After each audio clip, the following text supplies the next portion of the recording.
الو سلام. احلام جان حالت چطوره؟ حالم بده. چی شده خانوم؟ حالم بده. حالش بده. زنگ بزن آمبولانس، اینم از شانس ماست. توی آمبولانس یه قال دیگه ای داره دانس. این داره بالام واسم فرق نداره کجا.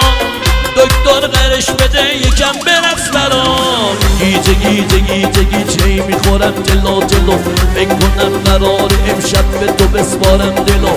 دکتر نرو بیا بیا جلو جلو. بیا دستمو بگیر ببین درصد الکلون. زنگ بزن آمبولانس، اینم از شانس ماست. توی آمبولانس یه قال دیگه ای داره دانس. زنگ بزن آمبولانس، اینم از شانس ماست. توی آمبولانس یه قال دیگه ای داره دانس.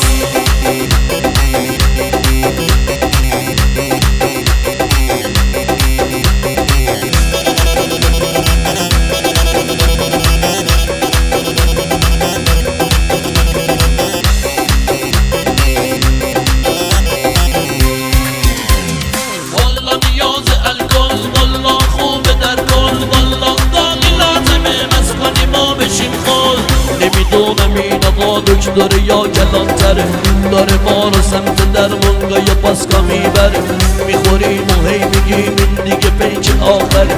چرا فاز الکل از سرمون نمیبره. زنگ بزن آمبولانس، اینم از شانس ماست. توی آمبولانس که قال دیگه ای داره دانس. زنگ بزن آمبولانس، اینم از شانس ماست. توی آمبولانس که قال دیگه ای داره دانس. والا نیاز الکل والا خوبه در کل. والا گاهی لازمه مست کنیم و بشیم خود.